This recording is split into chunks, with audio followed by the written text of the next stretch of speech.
Selamat sore, perkenalkan kami dari PR9. Kenalkan nama saya Joy Silalahi dengan NIM 7. Dan saya Daniel Orang dengan NIM 5.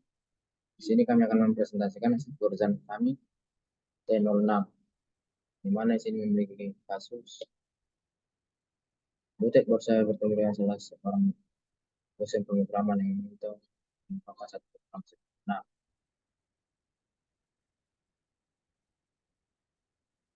untuk simulasikan entitas-entitas di lingkungan kampus, sebenarnya sang dosen telah mengembangkan desain dasar dari simulator butek, hanya diminta untuk mengimplementasikannya. Sebagai langkah awal, simulator hanya akan menangani identitas mahasiswa atau student dan asrama atau dormitory.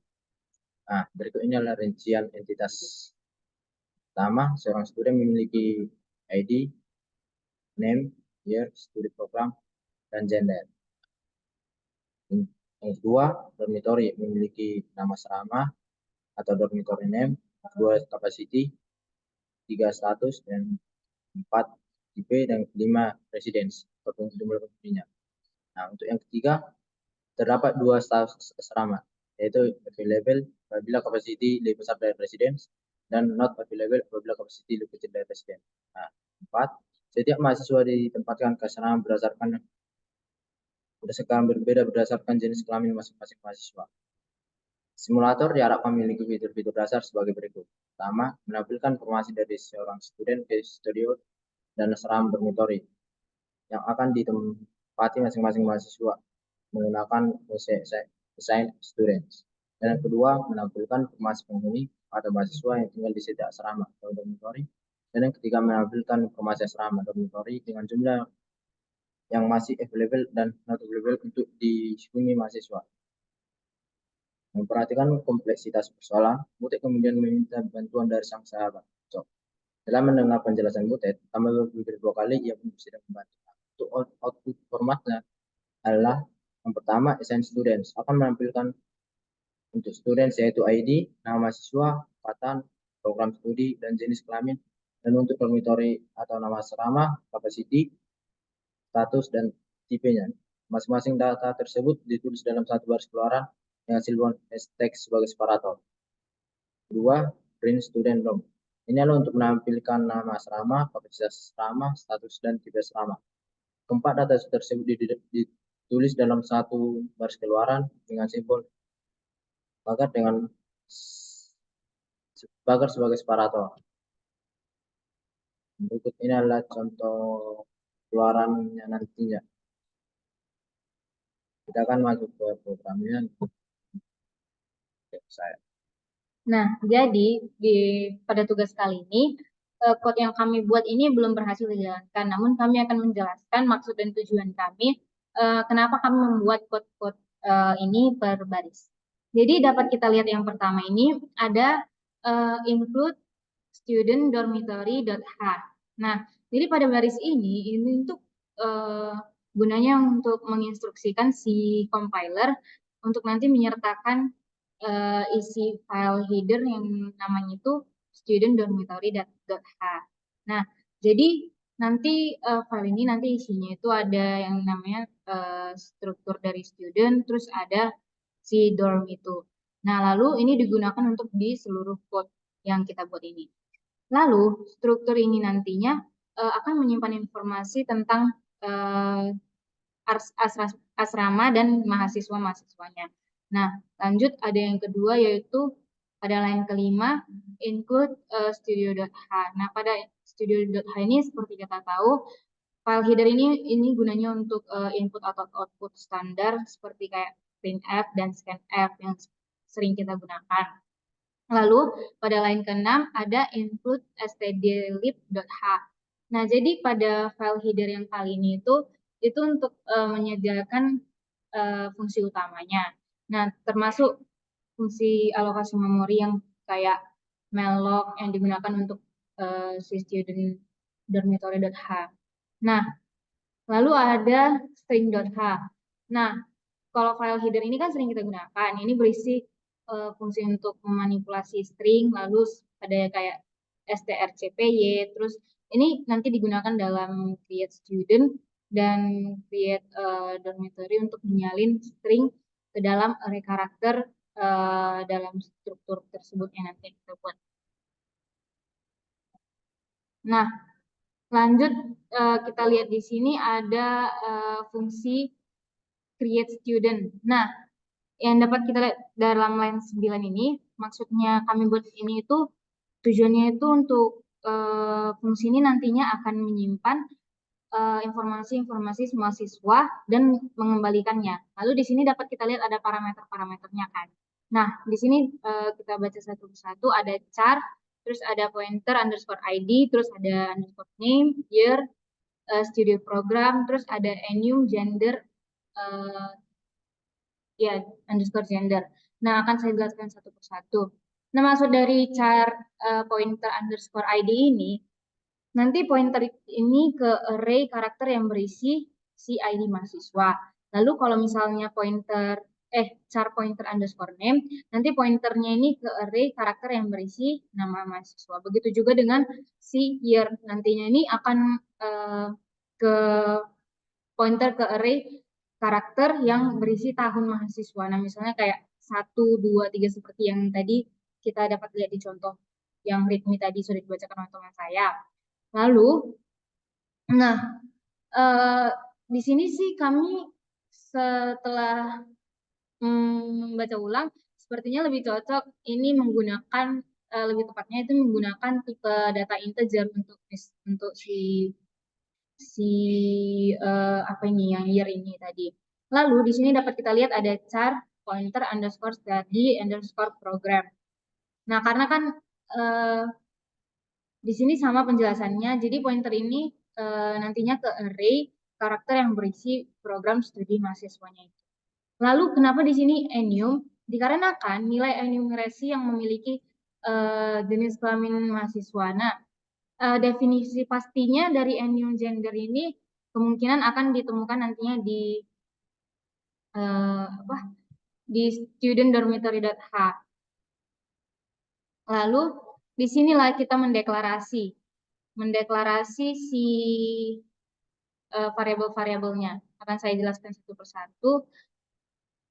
Maksud dari baris ke 11 ini struct student std. Std ini adalah variabel yang nantinya akan menyimpan si struct studentnya ini. Nah, ini merupakan pendeklarasian seperti yang dapat kita lihat di line 13. strcpy. Nah, kita tahu kan strcpy ini merupakan fungsi dari si string.h ini, makanya tadi ada di sini string.h. Nah, ini memiliki fungsi untuk menampung seluruh string yang disalin dan menghindari luapan memori gitu lah. Jadi, dapat kita lihat lagi di sini saya mendeklarasi strcpy std.id, underscore id. Nah, nanti akan menampilkan si ID dari mahasiswa ini dan menggunakan std ini karena kan itu variabel yang tadi kita gunakan untuk menyimpan nilai si struct student itu. Lalu di baris keempat ada strcpy std.name underscore name yang nantinya akan menampilkan nama dari mahasiswanya itu, lalu sama dengan year, lalu ada gender dan study program. Baru ada di sini yang line ke-19 itu return std. Nah, lanjut ke bagian 22 yaitu struct dorm sama create dorm. Nah, sama seperti penjelasan yang line 9 tadi. Tadi kan udah student diperlukan student sama dorm, mahasiswa sama si asramanya. Nah, makanya di sini ada fungsi create dorm lagi karena kan memerlukan informasi tentang asramanya. Nah, makanya di sini kami membuat struct dorm, create dorm. Terus di sini ada parameternya sama seperti tadi.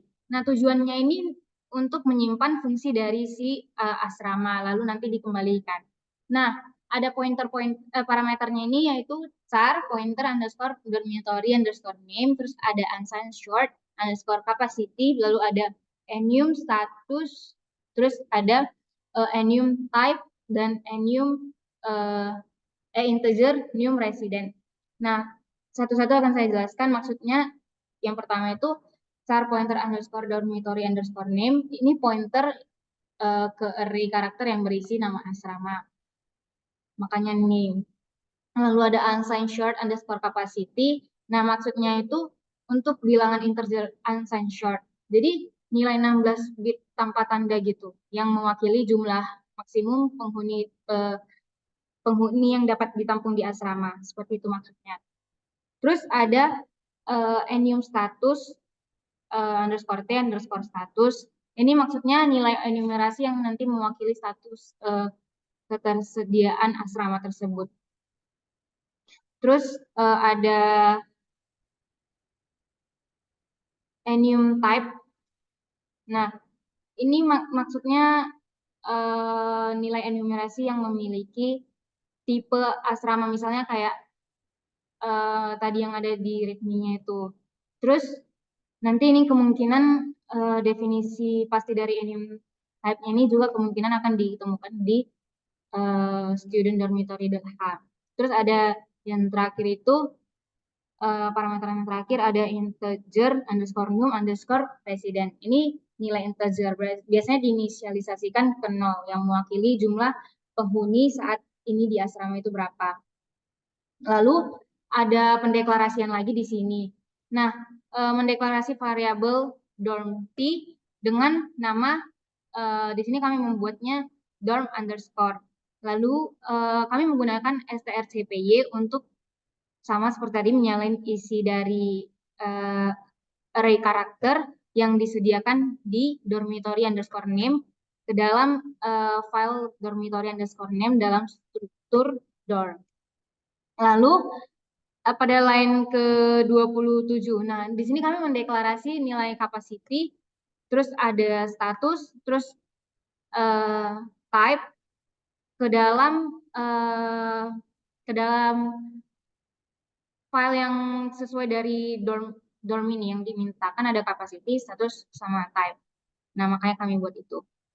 Lalu kami membuat num resident dari dorm ini ke 0 dengan asumsi asrama awalnya itu kosong gitu, makanya kami membuat sama dengan 0. Itu asumsi kami, makanya kami buat 0. Lalu ada dalam line ke-31 return dorm. Ini mengembalikan struktur dorm yang sekarang berisi informasi asrama yang baru dibuat itu. Lalu di sini dapat kita lihat ada fungsi void print student. Nah, maksud dari print student ini di sini kami menganggapnya ini karena tujuannya untuk membuat fungsi ini mengintegrasi si array struktur student dan mencetak detail-detailnya itu ke konsolnya.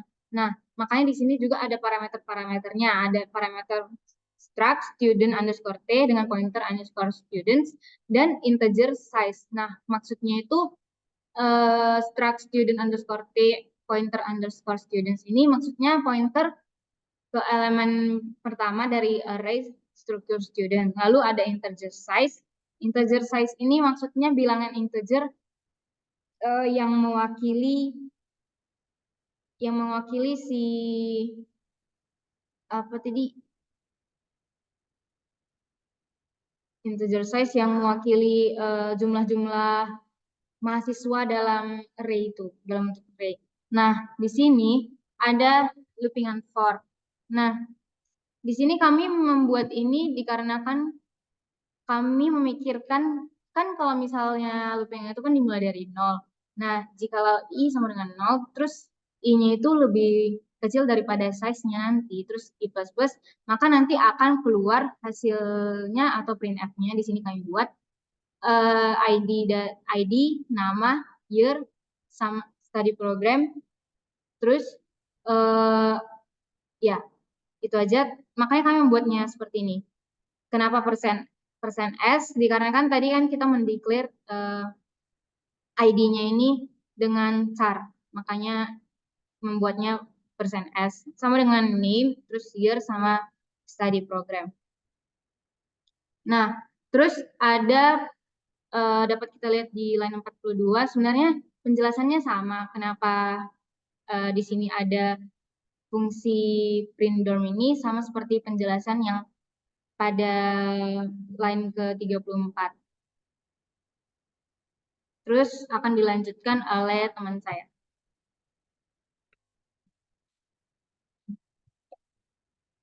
Pada line 49 terdapat sebuah fungsi void print DOM dengan parameternya itu start DOM underscore block. Dimana gunanya fungsi ini adalah untuk menampilkan status asrama, dimana ini untuk nama asramanya dan kapasitas asrama. Di sini kan membuat DOM jadi status sama dengan null, available atau not available, kan seperti tadi readme asrama itu available atau enggak, not available. Nah, untuk tipenya itu yaitu male dan female. Selanjutnya pada line 55 kami juga masih membuat function void print students DOM yang dimana menggunakan parameter start student dormitory, pointer student DOM, dan juga start DOM, pointer DOM.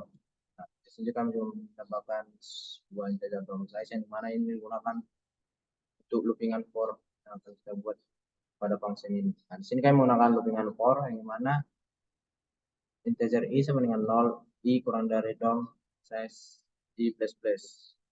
Nah, di sini guna fungsi ini adalah untuk menampilkan apa nama asrama dan di mana dia tinggal, dia asrama mana.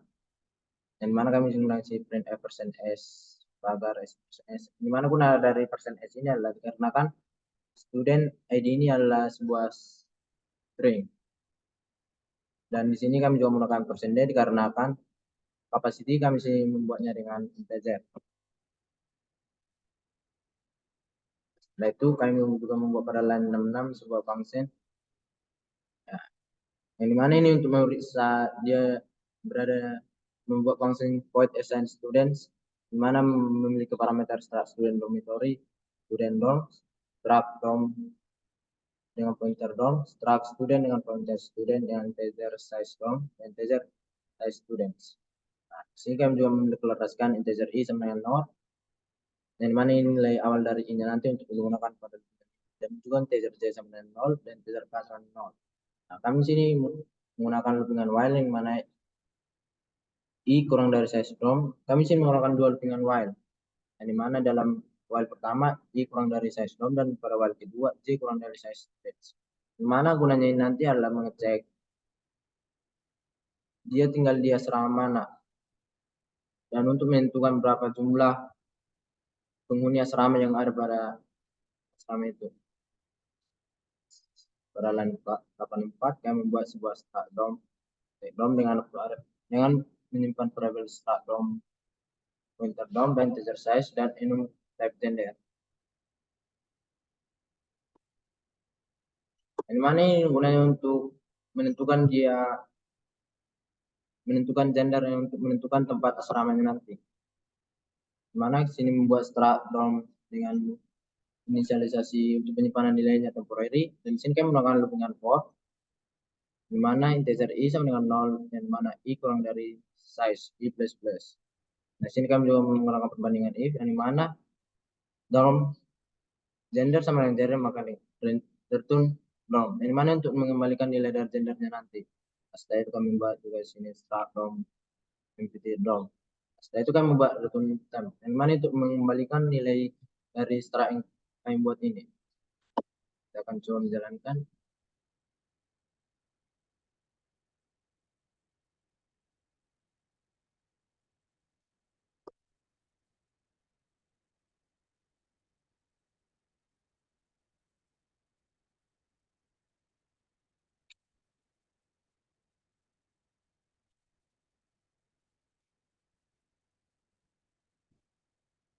Ini kami mengalami kendala yang mana kami tidak dapat menyelesaikan pekerjaan ini. Sekian dari penjelasan yang dapat kami paparkan. Terima kasih. Mohon maaf jika ada salah penjelasan.